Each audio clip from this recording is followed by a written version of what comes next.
All right, guys, I don't have a hat, but hats off, because usually third season is when you think it's going to get gimmicky and it's not going to work. But one of the things that really, really impressed me is the fact that even though there's a mystery, and that's what's going to hook people in, the character development that you guys do is impressive. So was that apparent when you got the set of scripts, the opportunity to sort of deepen all of your characters for all three of you? Absolutely. So. Yeah. I think it's just so apparent in the writing, you know. We read the scripts and just go, oh, yes. Yeah, this season was just so much fun because like every character in this season, you get to dive deeper and deeper into them. And like the first season was kind of the aftermath. The second season was the aftermath of the first season. So the third season really gives each character the independence to really explore each side of themselves. So it was so like just reading the scripts was exciting for all of us. I think. For you. Yeah, no, it's the same. I mean, I think we get to see the different sides of, especially, I know from my perspective, Montgomery and Bryce's. You get to see him a little more vulnerable and kind of get an insight onto what makes them up as a human, not just the bad things that you see. Speaking to that, wanted to know if with the writers and the directors, how before you start the season, how much do you know? Because I wonder when you got to that, I think it's episode 6, where you sort of find more out about your character. No spoilers, no worries. Yes. Do you go like, God, I wish I would have known that? Or do you know your arc ahead of time when you're... I think they do Yorkie does a pretty good job of letting us know when we need to know. And I found that out, actually, I think 2 episodes in, what was going to be happening. And we had alluded to it in some ways early on, but like I said, I think we know the secrets that we need to know when we need to know them.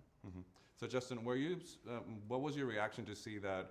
Because I think it's easier to say the bad guy, but I think one of the things that the series does very well is sort of give empathy for everybody that's on screen as human beings. So were you surprised that you were gonna get to go that way with Bryce? Because I think it's scarier to just say, oh, he's a villain, but not a complex human being. So. Right, exactly. No, it was interesting. I mean, we've explored, obviously the one facet of Bryce, him being, evil, the first couple of seasons. So yeah, it was fun to dip into this different side of Bryce and kind of, explore his home life a little bit, how he engages in conversations with other characters when he does maybe feel some empathy, what empathy is for him, that's kind of a new concept for him, caring about other people. So he's still learning how to do that in a sense, which as an actor is very fun. Bryce Walker did hurt a lot of people.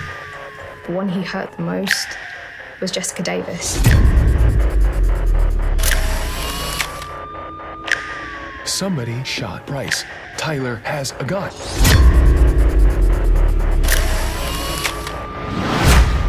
What'd you tell him? I swear, nothing.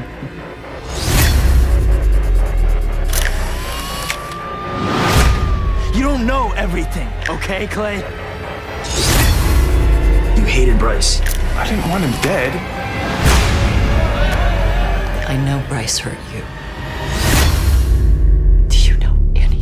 I always wonder when something is as intense as this, what we see on screen, what is sort of the mood like on set? Do you have to go lighter just to sort of contradict, or I don't. What's the mood like? That's my question. Well, if we have to film a very intense scene, it depends on what the scene is. But the crew is, we've been working with them for so long now. Bay Area crew, cool people. Hey. But they know, they're very respectful, and they're like, well, give the actors some space if they need to get into it. But I find myself being even more unprofessional when it's a really intense scene, because in between takes I feel I need like a palate cleanser, and I just need to be like stupid and loud and laugh and stuff, and then just go back into it. I'm not the type of person that can just sit in it all day, because it's just so emotionally exhausting, So people are just very respectful. The other actors are very respectful. We understand, and the crew understands too, which is also very important. But how immersive, because one of the things that impresses me is, like, obviously you have a really good hold of your character, but you're not directed by the same director throughout the seasons, but it's so in tune. So how many rehearsals? Are you guys in it? Or because then it's just like because this whole season is so like on a wavelength that it doesn't break. It's really impressive, your work as actors and with the directors. So no rehearsals at all? Well, we'll do, kind of a rehearsal, It's just in that like TV. they have to, like a they have to blocking. set I up. don't they know. have to I set don't up make the series, so camera. I don't know what that means. It's like a blocking rehearsal. For camera. Yeah, Right, but for camera. unless it's like a stunt thing. We'll do stunt rehearsals, Yeah. a day or two before if it's But- a big thing. But we've also been like playing these characters for 3 years, so the directors come in and they can give us some amazing direction. But really, it's the writing, and I mean, of course, direction. But I mean, we know our characters the best. Us and Brian Yorkie know the characters the best. So it's yeah. Yeah, no, and they do an amazing job of bringing just really great directors in who just fit right in immediately. So even though we're recycling through directors, it feels, like we've been working together for a while. Shows. Yeah. It's really impressive. All right, so as a father of 13-year-old twin boys, I really appreciated sort of the episode that sort of focuses on sort of what it means to be a boy wanting to be a man. And then suddenly, same thing. It's like, it's been quite a while since I was a teenager, but it's sort of like, do you guys feel that, because it feels like this generation's take on that is different, but the challenge is the same. So for both of you, was it sort of, what's your take on sort of how the series deals with that topic? Yeah, I mean, I think toxic masculinity is very much a theme this season, and I think one of the ways we tackle it is by going into the home life, of these two characters. So, Bryce and Monty are the way they are because of environmental circumstances and their home environments. They have father figures that are either not around or very aggressive themselves, just not very good role models to emulate. But that's sort of where we picked our cues up from, and there's very much a culture of don't be emotional, seize life by the horns. If you want something, take it. You're a powerful person because you're athletic and you're good at sports, so the world's your oyster, do whatever you want and don't worry about consequences. And that's sort of been ingrained in them, one from home life, two from sort of jock culture at the school, never having to face consequences. And now that the characters are sort of facing consequences, we get a little peek behind the curtain, and the facade starts to crumble, which I think is interesting. If you look at someone like, Monty's father or Bryce's father or what have you, any of the men in their lives, they're so set in stone in their ways. It's harder for them to change. But you have these two boys in high school that have done some atrocious things. But when they're forced to look at themselves in the mirror and reflect on what they've done, the facade starts to crumble because they're still in the prime developmental stages of who they are, who they're going to be. I mean, high school is a very tumultuous time of change. Who are you now? Who are you going to be in the future?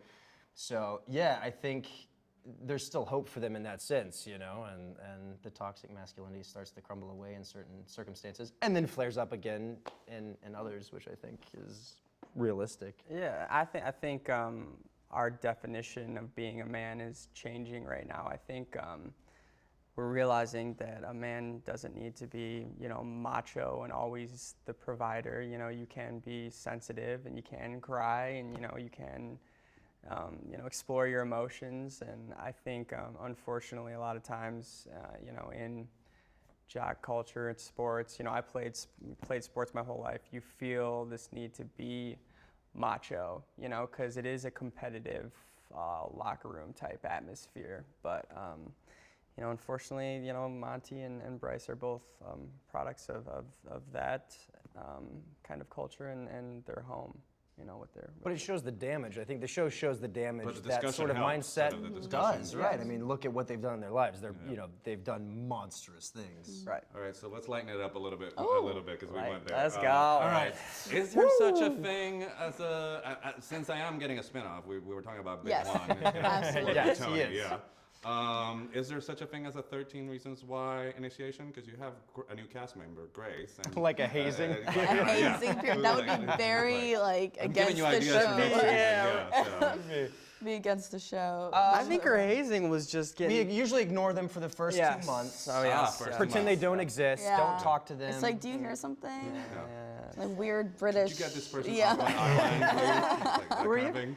No, honestly, we've been fit very in lucky so with all of our seamlessly. cast members. Yeah. Grace is phenomenal. She fit in like She's like part of the known us for family years. immediately. Yeah. Immediately part I of the love family. her. She's amazing. She's badass. Yeah, I think the world's gonna fall in love with Grace. And I think that bringing her in sort of it gives a new perspective on all your characters. Yeah, absolutely. Yeah.